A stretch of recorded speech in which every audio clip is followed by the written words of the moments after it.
Hello, everybody. Welcome to the Homestand Show. I'm Albert Vartanian. My co-host next to me, James Sharman. And we got a big show today. Coming up later on in the show, we have Inside the NHL with Chris Johnston of North Star Bets. We'll talk about trades, the Toronto Maple Leafs, what's next, what Dubas might do next, how many more trades might happen, Patrick Kane. We'll talk about a lot with Chris Johnston. There was actually a trade before we headed in here. Big one too, huh? It's a big trade. Yesterday, I called the Chicago Blackhawks and Leafs trade a blockbuster. I don't know what to call this one. But the Oilers trade Jesse Puljujarvi finally to the Hurricanes. It's finally done. Just a bust? Yes, I think just so. Just a bust? Well, based on the draft class, right? Yeah, I mean, he was drafted in 2019, the Austin Matthews draft, right? Wow. And some of the players drafted after him. He was number 4, Puljujarvi, right? Number 4. Number 6 was Matthew Tkachuk. Number 14, Charlie McAvoy. 16, Jacob Chikrin. 26, Tage Thompson. And in the 3rd round, Adam Fox. I mean, talk about, it happens every year, right? It's tough to draft the right player. We understand that. But man, the Oilers really blew that one because there's some potential Hall of Famers coming up after him in that draft. I think the Oilers need to start making some moves. I think you need to make the most out of Connor McDavid and Leon Draisaitl. And speaking of McDavid, 50 goals. For the first time in his career, by the way, just through 61 games, 150 points this season, 50 goals, 65 assists. I'm not sure what else this guy can possibly do for this team. I think it's Stanley Cup, I think, for the Oilers or bust, and that's asking a lot. 115 points in the season so far as well.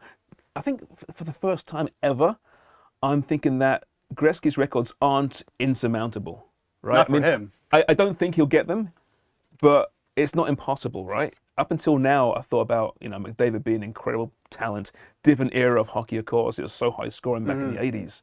But you look at some of Gretzky's records, 215 points.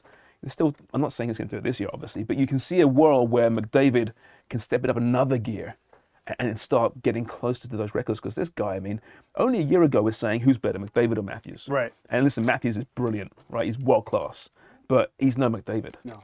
Doesn't have the speed. No, exactly. Not the same player. McDavid is one of one, maybe until Connor Bedard comes into the NHL. No pressure though, right? No pressure, exactly. The Oilers actually taking on the Leafs at home tomorrow night. How about this one? McDavid against the Leafs, 8 goals, 17 assists in 19 games. So I think you can expect some type of big performance from Connor McDavid tomorrow night against the Maple Leafs. Also, another big news coming out of the NBA, LeBron James, Lakers fear that he could be out for several weeks with an ankle injury that he suffered on Sunday against the Mavs. It's not good. He actually posted on his Instagram, I can't say the word, but it's just, he's not happy about this injury at the moment. It comes at such a bad time. Sucks, is that the word? Yeah, sucks. Not so bad, is it? Yeah, blur sucks. It comes at such a bad time for the Lakers. 1 game back of New Orleans for the final play-in spot, 21 games left. You're losing not only your best player, but maybe one of the best players in the league right now. And without him, he's missed, I think, 14 games so far this season, 5-9 in that record. A very different team entirely, obviously.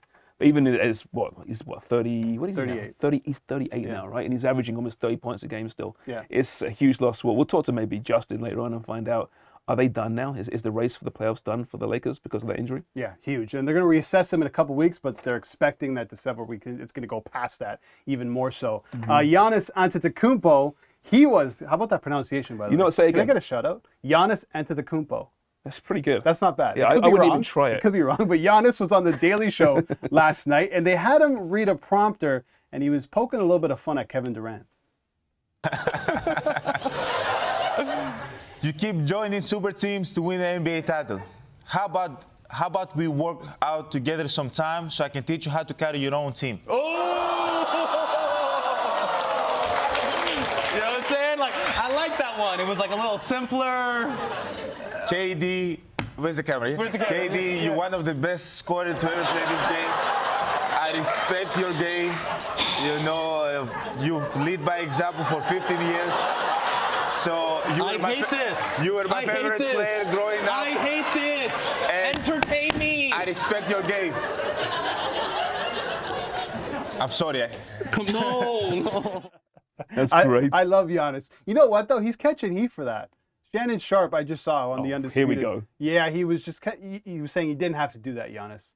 How do you think, essentially, how Kevin's going to feel? Shannon Sharp has no sense of humor whatsoever. Have some fun with it. Why can't players be personalities, for crying out loud? Yeah. I mean, the NBA have a ton of them. He's one of them. That was brilliant. And he reads a mean prompter.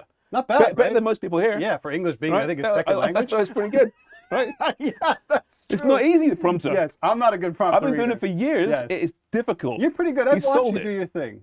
I've watched you do your thing. Not bad. I'm not world class. But Bang average. Bang average. I don't think you should catch some heat for that. He called out a couple other players, but like I said, those weren't his words. Those are scriptwriters saying that. These and they're idiots trying to have some fun with them. they take their lives way too seriously. It's sports. It's not life and death. Have some fun with it. Yeah. You know, a bit of banter's fine, right? Yeah, and the NBA is lucky to have as many personalities. And as we they have. try it. Name one NHL player that would Thank even you. do that. That was my next point. Maybe Brad Marchand. I would say Ovechkin. Maybe. Oh, he'd be great reading He'd the be prompter. great. You Ovechkin can imagine reading that. the But prompter? he'd try it though, right? Yeah. Yeah, most of. I mean, let's not to criticize some of the stars in the league, but Yeah. they wouldn't even try that. No, and he took a shot at. I keep saying he took a shot, but the Daily Show took a shot at LeBron James as well. So I mean, I don't think anything's going to really come out of it. He's having a little fun. He's marketing himself. He's marketing the NBA. Has KD mentioned anything? No, he might, but who knows? It's just fun. It's just fun. Entertainment. It's It's fun, man. sports. Isn't it about entertainment, Albert? Number one. I think so. Right. It shouldn't be about life and death. Have some fun with it. Who cares? But You on know- social media is not fun, James. Everything's serious on social Yeah, media. I guess so, right? So polarizing. Imagine what they say about us. Oh, I know what they say about you. Oh, do you? And I haven't ain't seen pretty, anything yet. pal. I've got some bad ones in the past. Yeah, but- yeah, and I've got a lot of bad ones too. I try and forget about it. When I first started in this business, Right. it just really affect me. And now I Oh, just did laugh it? at it. Yeah, oh yeah, absolutely. Yeah. I just got called a numpty by Yeah, our producer. my producer, What is Sean. that? No one. He I called don't me a think numpty. anyone really knows what a numpty is. Quickly explain a numpty. A numpty is producer Sean. Yes, That's exactly. kind of what he is. Yeah. Basically, it's a nice way of calling someone Who's less an than bang idiot. average. Yeah, in a playful way. You call me a numpty, go right ahead. Coming up, Justin Pooney, and we preview the Raptors Bulls.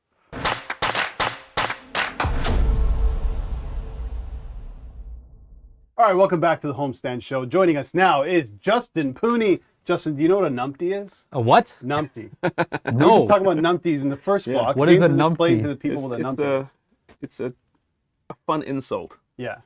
It's a bang average. This is my definition. Bang average, a little less than. Yeah. So it's a mid joke. Oh, mid. Yes, that's the new term. That's Sharms. a mid joke? Yeah, so the kids are saying now about like average or kind of, below average is mid. Mid. Yes. Yeah. Okay. See, I was called a numpty recently. Ah, okay. I mean, social. many times actually. We were talking about the dark side of social, Right, and right. negative. And... But I would be a mid. I got called a bearded doofus on YouTube the other day. So Really? Yeah. That's a good one. Yeah, that was a good one. Yeah, Could be worse, right? Yeah, it could have been worse. These We could've- should do a whole show on like the real dark side of those comments. There's some You bad know what? ones. We'll start reading them out. We get some real good ones, some beauties. Yeah. Let's start. I'm happy to read mine out. I hope we do. It Yeah. means that people are watching the show. Right? Yeah, So that's- exactly. If you but- hate us, please let us know. Yeah, if you hate looking at my face Yeah. every day, please. Email us at thehomestandshow.com. Kevin at Homestand. Yeah, email. Oh man, I just gave away our boss's email. All right, speaking of mid, Yes.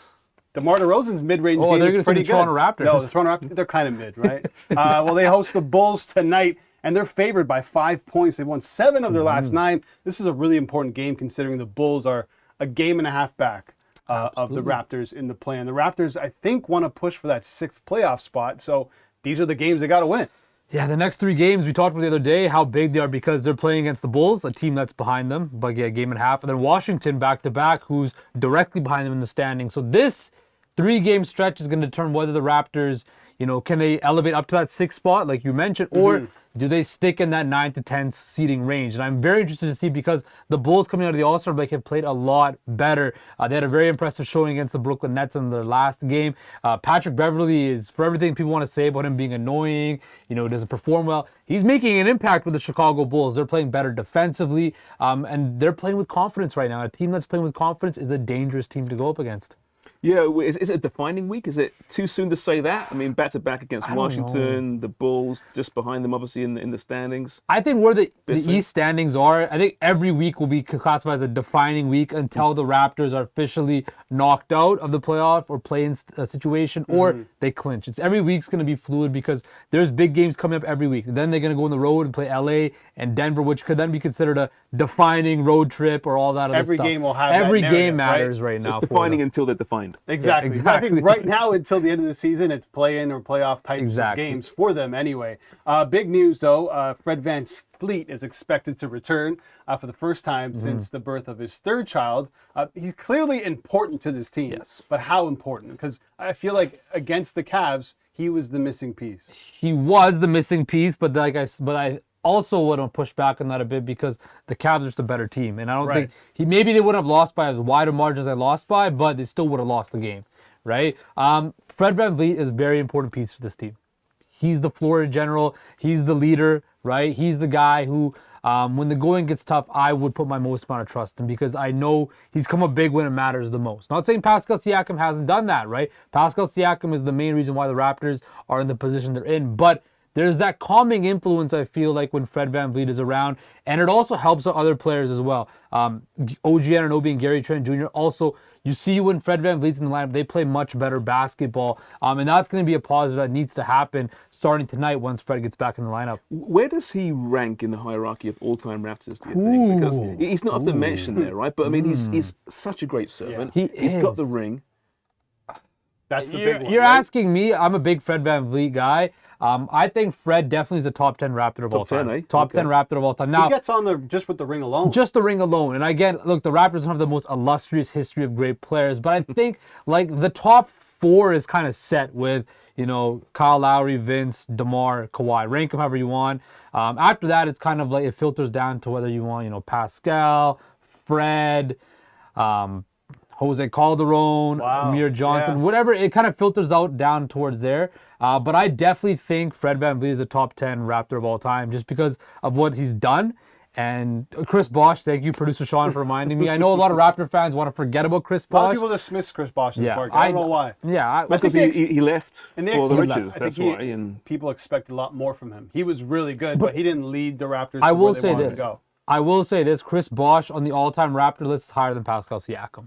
He is At this point, yeah. At this Yeah, point, right sure. now, because he was the bus driver of those teams that came out of a really dark period after Vince quit on the franchise. Right, Chris Bosh was the guy that kind of guided them out of that. They made a couple playoff appearances, didn't amount to anything, but he kind of brought the franchise back to somewhat relevancy before he then But you departed. kind of get used to it as a Raptors fan, right? I mean, before him, Tracy McGrady, right?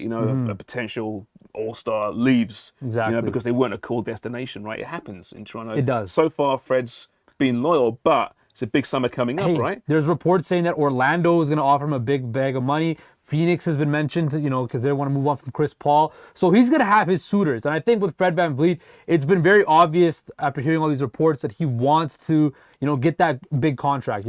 He declined, or him and the Raptors kind of mutually decided, we're not going to talk about contracts anymore. I want to play this season out, bet on myself, and see where it goes. And look, he's having a up and down year, but ever since the new year kind of turned, he's playing at a lot better clip. He's averaging around 20 points a game, and any starting point guard in the NBA who's on that 20-point average, he's going to get a lot of suitors. Yeah, So, 19.6 assists this season, Fred VanVleet. Against Chicago, he's been pretty good too last 2 games. 28.5 points against the Bulls. I want to touch on Fred coming back after the birth of his 3rd child. So I have this graphic made up, and it's Fred before, this is the 2019 playoffs, Okay. before having his 1st child and then returning after the birth of his son. And the improvement was staggering. He is one of the main reasons why the Toronto Raptors went on to win the NBA championship. So he's better after than before. Better after. He's than obviously before. got a nanny.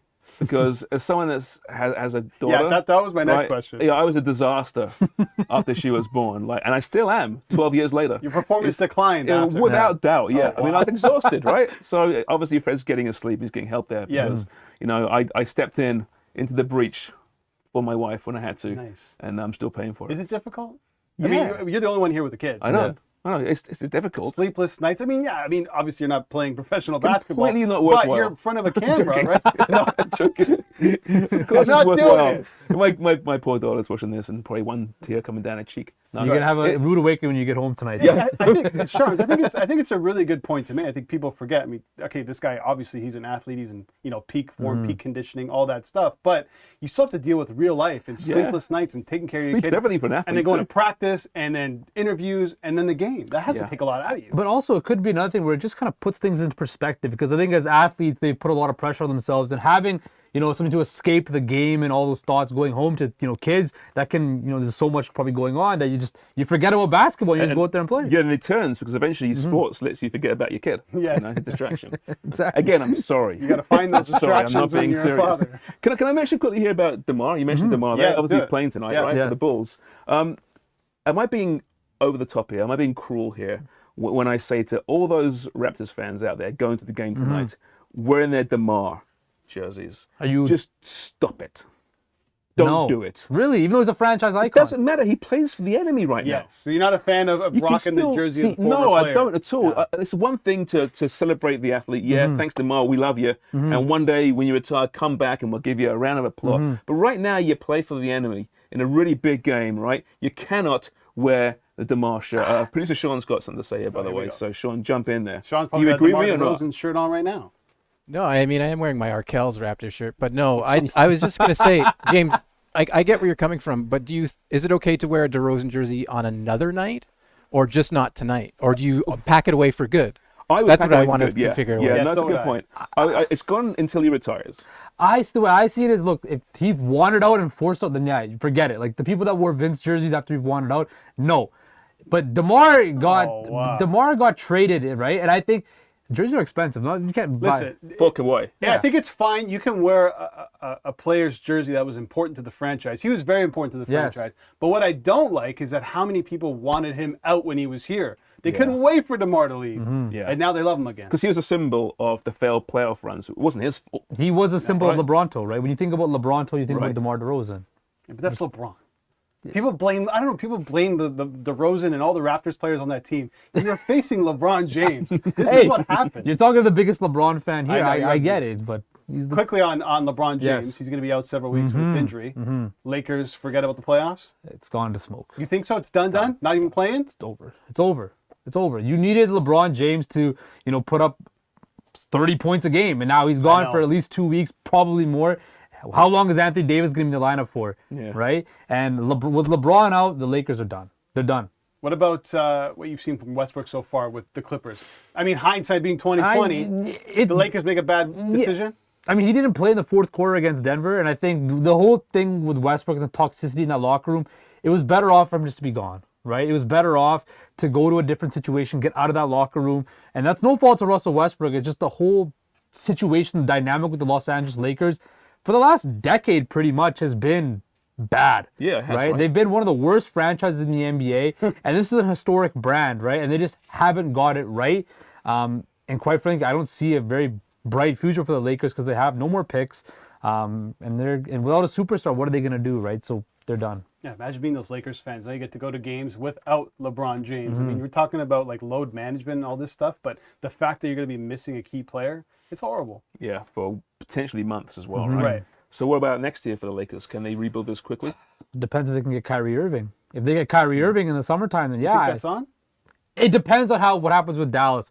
If the Luka Kyrie experiment Dallas flames out, LeBron's going to go to Rob Pelinka and be like, I want Kyrie Irving. You didn't get him for me last year. I want him now. So, again, only time will tell. Yeah, well, the Raps, they take on the Chicago Bulls tonight at the Scotiabank Arena. Let me hit you with some betting trends quickly. The Raps are 8-3 against the spread in their last 11 home games. The total's gone under an 8 of Chicago's last 5 games. I'm going to go with the Raps and the points -5. Bulls. Bulls, you got it. From the numpty, Justin Poon.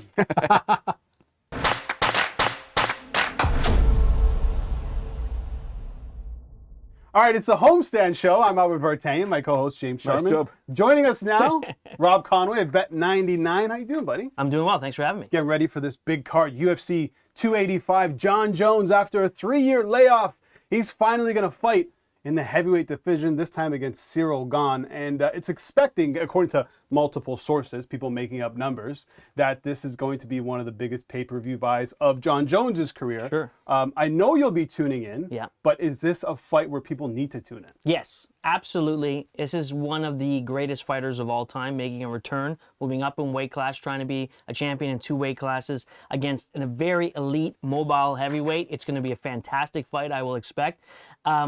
But what's going to be most interesting is how big is Jon Jones going to be? We're looking at him here on these photos, and I've seen him sparring a bit. He looks bigger, but Cyril Gane is a big man, Right. And so we're really going to find out what he looks like. You can see here, I mean, like he's got broader shoulders, he's bigger, but all I can envision is that light heavyweight compared to what Cyril Gane is. It's going to be interesting to see, but technically, the skill set he has is, as Georges St. Pierre said when I was talking to him, he's the Michael Jordan of MMA. So Gane, though, he moves more like a middleweight, though. He really for does. For a big guy. How do you see these two styles complementing each other? It's interesting because Jon Jones can do it all. He is amazing at every part of MMA. But he is a striker at times, and you definitely don't want to be sitting, in the pocket against Cyril Gane with the power that he has and his ability to kick as well. It's a different game when you're fighting in the heavyweight division if you can get kicks involved, right? So he can do that. And when Francis Ngannou was up against Cyril Gane, he really wasn't winning that fight until he decided to take it to the ground. So we'll see if Jon Jones will do the same thing, if he'll use the grapple, if he'll get some wrestling involved. Again, when you're not the bigger man, that's not always the greatest idea, but he has such great technical skills that I think he can do whatever he wants. Producer Sean, what's your take on Jon Jones coming into the heavyweight division? For me, Albert, I mean, like, you got Jones coming in. Jones is the only guy who chose to wrestle with Daniel Cormier, right? Yes, this is true. So I think he's going to wrestle Gane, and nobody's tried to do that yet. And that's just, to me, is like the X factor in this fight. Can Jones close the distance and get this fight to the ground? If he can, and I think he can, then I think he can stop him on the ground as well. Yeah, it's Cyril Gane. He came out and said, he goes, I'm ready for anything. If he wants to take me down, I'm ready to take him down. If he wants to strike, I can strike. And he's really excited for this fight, actually. He was talking to TMZ today, and he had this to say about having to fight Jon Jones. But yeah, every time I said that, because I'm a competitor. I love sport. I love this sport. Yes, today is my job, but at first I'm a competitor. When I lost my fight against Francis, I was really not happy. This is hurt me. I really don't like that. Yeah. So yes, today I'm gonna test myself with a goal, and this is a pleasure for me. This is when you have a fight and you don't have any challenge. That's not exciting. But today we have a big challenge, so I'm just really excited about it. Jon Jones, a fascinating individual, right? Do you think, given the controversies, UFC want to see another dominant era for Jon Jones? If the controversies are behind him, I think for sure. I think he has the skill set and the aura of a fighter that they want. I mean, he doesn't have all of the, Conor McGregor theatrics that is important in MMA, and selling a fight, but he is so revered from a skill standpoint that I think true fans of the sport want to see him as much as possible, and right. You can sell his fight no matter who he's up against. And he has a selling point in a different way. People want to see him because he's so dominant and how good he is. And now coming in at heavyweight, you want to see if he can win or if he's going to lose against Cyril Gane. Cyril Gane's a legitimate fighter. 11-1. He's a big boy, 6'4", so they match up really well. But it comes down to the skill of Jon Jones, I think, in this one. But how great would it be to see Cyril Gane win this fight just to see what happens next with Jon Jones? Because we talked about this before, like the lead up is for Jon Jones to dominate the heavyweight division, win another title, and potentially fight an Israel Adesanya. Whoever comes next, maybe Francis Ngannou. I was going to say, that's the fight. Alex Pereira, like producer Sean just said, but if he loses this fight, then what happens? That's what I'm intrigued about. It's true. I think the one way to get Ngannou back to the UFC is a big payday. That's all he wants, and that's fair. Anytime your job is to get punched in the face, you should get as much money as possible. That relationship between him and Dana is a bit shaky. It is, but I think a Jones Ngannou for the title, you could give both of them all the money that they want and still make money for the UFC. Have they done a UFC in Africa? I don't believe so. That would be the one, right? Yeah. That would be the one. Jon Jones.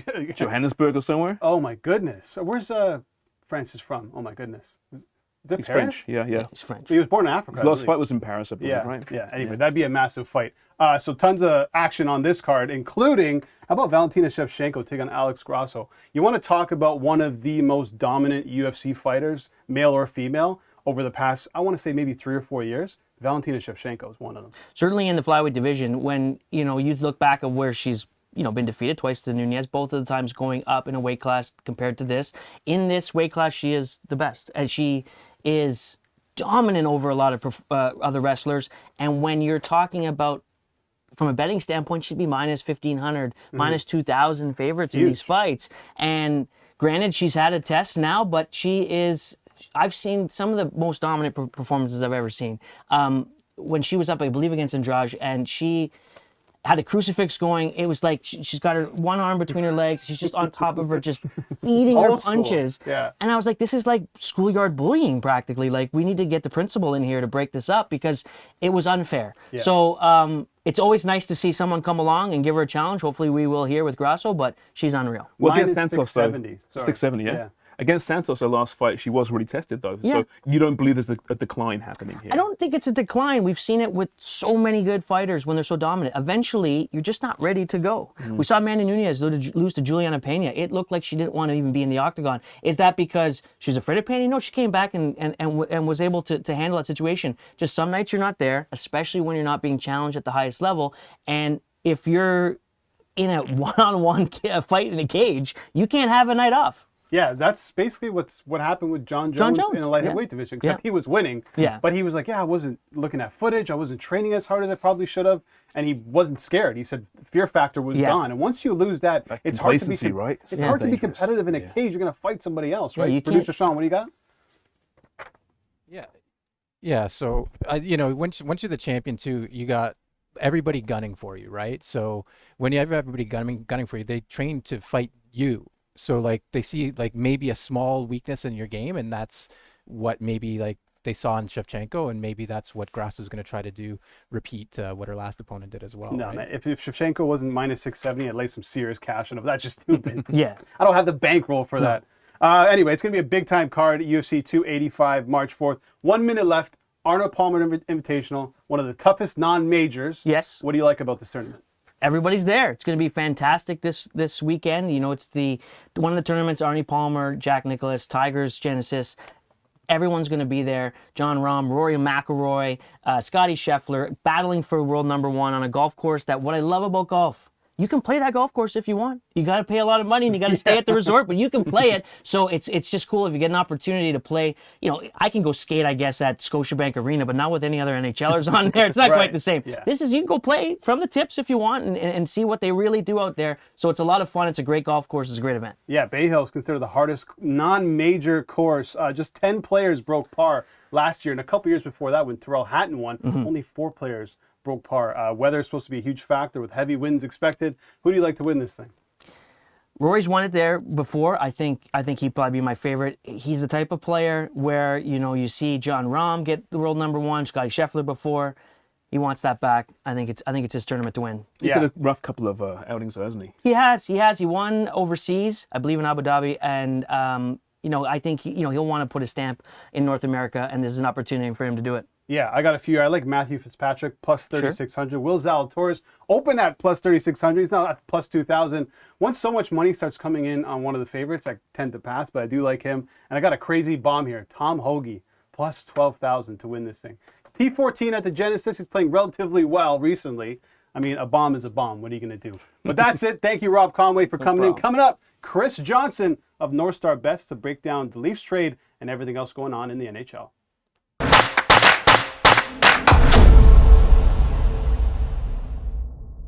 Welcome back to the Homestand Show. Albert Vartanian and James Sharman with me. Joining us now, it's time for Inside the NHL with the pride of Cobourg, Ontario, Chris Johnston of North Star Bets. Chris, thanks for doing this.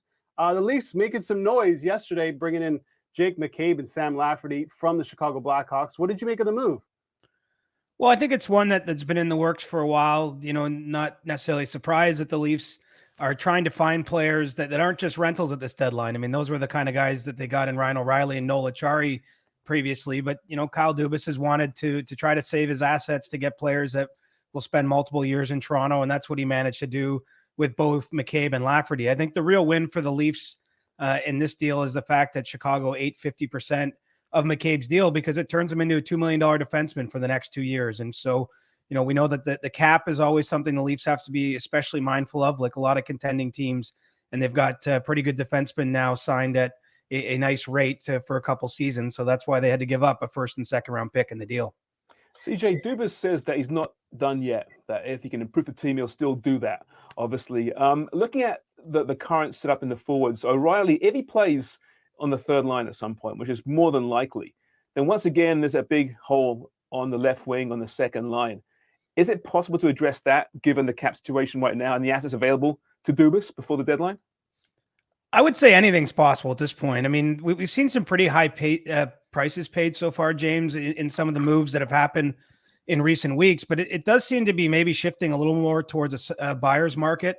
And so a team like Toronto, especially if they can clear out a bit more salary to free up some cap space, I could definitely see them going and making another trade. I think that they've really brought an open mind into this deadline. It wasn't as though they just needed one specific thing or two items. I think that they've tried to survey the entire market of players available and see what makes sense, see what could fit, see where they felt that they could improve. And look, they still got 3 days until the deadline as we're talking now. And so they've gotten some big business done already, but there's no reason to think that we've heard the last trade from Kyle Dubas and company. Chris, what are the chances Dubas looks at a goalie before the deadline or even on deadline day? If he does, he will have had a pretty good poker face. Kyle's been pretty clear that goaltending is not an area he's looking to address. Matt Murray is working his way back from an ankle injury, expected to be activated off long-term injury any day now. Ilya Samsonov has performed well for the Leafs. I think that they like what they have in Joseph Woll down in the American Hockey League. And so, I suppose it's always possible they bring in a veteran sort of number 3 just to give themselves a little bit of extra depth there. But, I haven't heard the Leafs attached to any of the possible candidates. And, certainly the indication from the front office is that they're comfortable with the 2 guys they have. Now, the lazy narrative with this team for years has been they're too soft in the playoffs, right? We keep hearing that over and over again. So they addressed that, it seems, on the bottom 6 for sure, on the back end. Dubas talking about Lafferty. He says, and then the forecheck, competitiveness, tenacity on the forecheck, and he's able to create turnovers up the ice, be physical, be really competitive. And he said the same thing about Achari as well. So I look at the bottom 6 right now, CJ, and I see Pierre Engvall sitting there right now. Now, nothing against Pierre Engvall, personally. He's got some skills, no doubt about it. But everything that Dubas spoke about in that sentence is the complete opposite to Pierre Engvall. What is his future, do you think, with this team? Well, it's very much in question. He's playing on an expiring contract. And, as mentioned, the Leafs do, likely have to make a trade to remove someone from the roster to free up cap space between now and Friday afternoon at 3 p.m. Eastern time. And so, I'd say Pierre Engvall is one of the possibilities to be moved. Another one that might fit the criteria is Alex Kerfoot, who carries a larger cap hit. And so there could be more benefit from removing that just in terms of other moves that could accompany it. But, the best part of what's happened so far, I think, for Sheldon Keefe and the Leafs is that they've added players without removing anyone from the roster. And so, for whether it's a Pierre Engvall or anyone else, there's more competition, even if he does remain with the team beyond the deadline. And so, his minutes certainly aren't guaranteed. When he's at his best, I think the Leafs like him. But you're right, he can be somewhat of a timid player at times or just sort of disappear in games. And so, he's particularly actually struggled in the playoffs too, which is another factor in what the front office is looking at. And so, yeah, he doesn't have a ton of job security right now in Toronto. It's not to say he'll definitely be moved, but he's got to earn his spot. CJ, the fact that I'm doing Leafs, for me, it's a big deal. Love my Leafs. And the fact that I'm discussing a third-line winger means that I feel part of the group now. I feel part of Leaf Nation properly. I love that. CJ, the prices have been high at the deadline. It seems like the value of a first-round pick is gone. I mean, come the deadline, do you think that'll change? Well, the only reason it might change is because there's not very many first-round picks left. I mean, by my count, Edmonton is a team that's buying and has one, and I could certainly see them spending it. Carolina still has their first-round pick. Maybe we see them, spend it, but they're kind of a front office that operates differently than a lot of other teams. So that's certainly not a guarantee. St. Louis picked up a couple extra first-rounders with the deals they made for Tarasenko and O'Reilly, and I think they'd like to bring some players in, not just strip down their roster. So yeah, there's a couple more out there, but that's the problem. It's a limited supply this year. You're right. It's been a lot more than what we would typically see. The Leafs have traded 2, Boston traded 1, the Rangers have traded 1 to this point, and perhaps we'll see what they have to give up for Patrick Kane and a deal still to come. The Devils gave up 1 in the Timo Meier deal and potentially 2, depending on some conditions there. So it's certainly been a deadline where I think teams have been, the top teams have been less afraid of they've valued their picks a little bit less. And so maybe we'll call that a market correction. It's a very imbalanced league this year, the NHL. 6 of the top 7 teams as measured by points percentage are all in the Eastern Conference. And so far we've seen them all go out and make moves and add players from the West because they, there's pretty hotly contested Eastern Conference side of the bracket right now. At least we're seeing some futures being traded, some future first rounders from 2026, for example.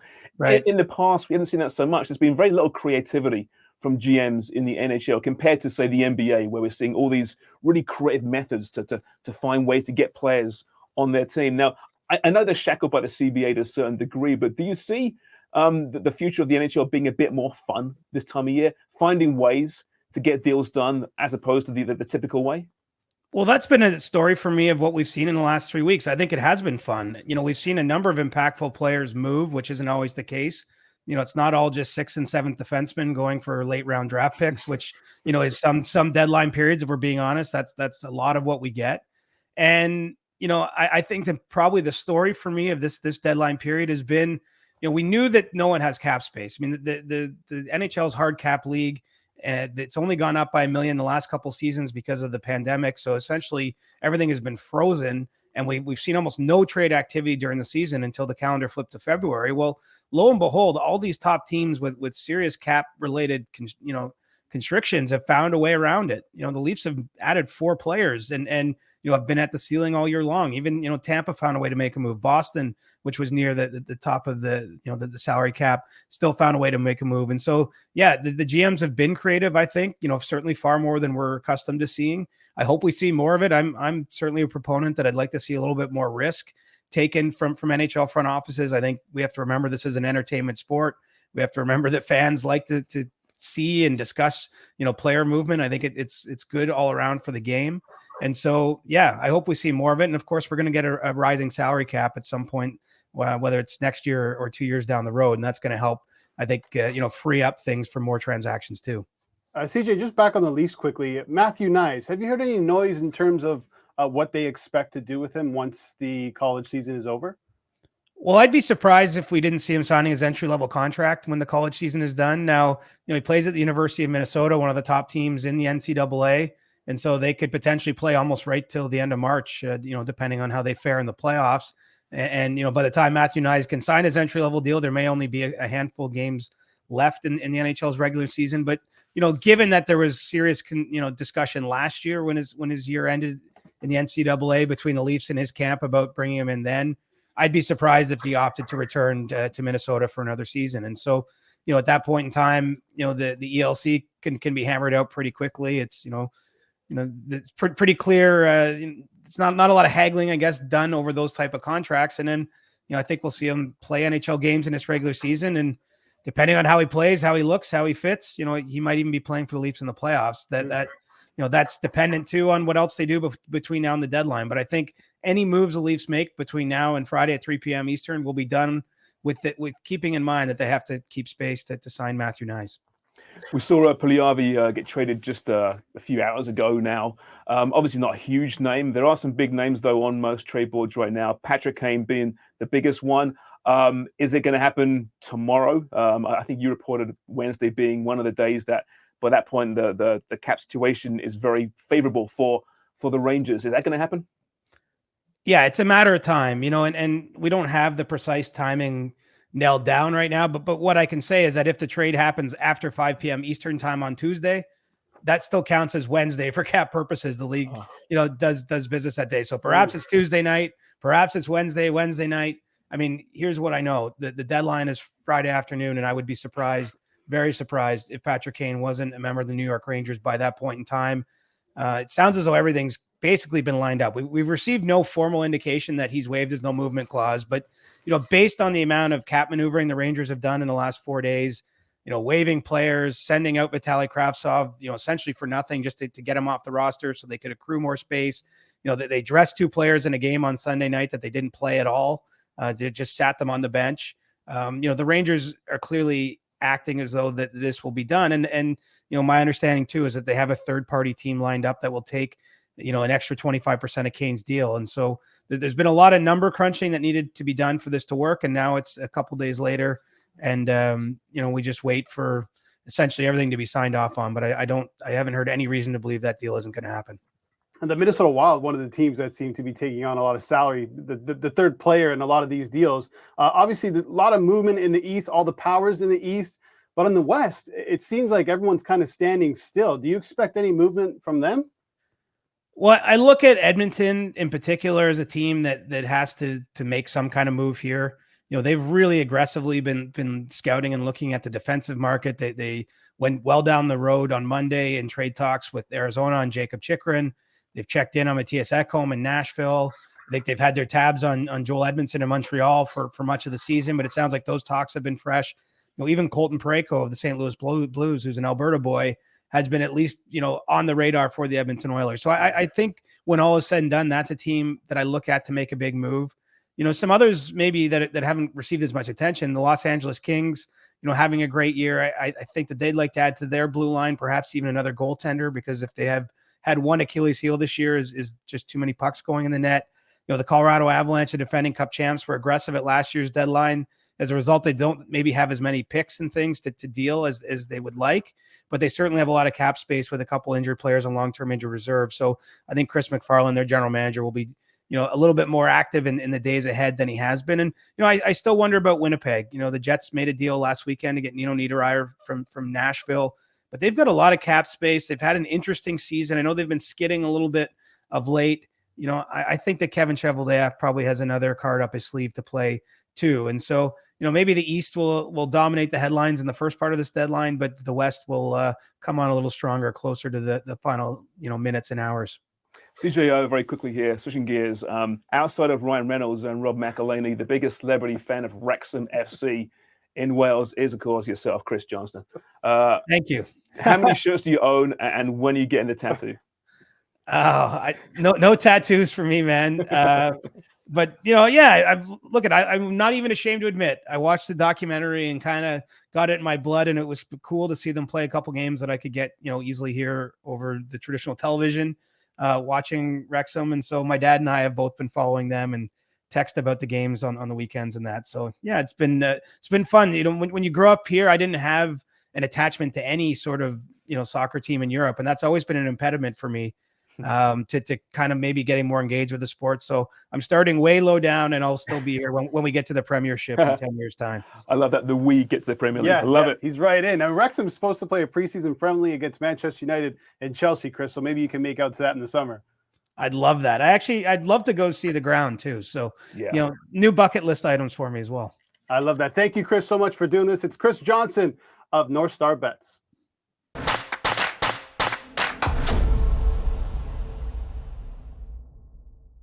Welcome back to the Homestand Show. Albert Vartanian, James Sharman, Justin Pooney. We've reached the end of the show. Earlier on in the show, there was a packed show today. Chris Johnston, Rob Conway, thanks so much for joining us. Justin Pooney, thanks so much.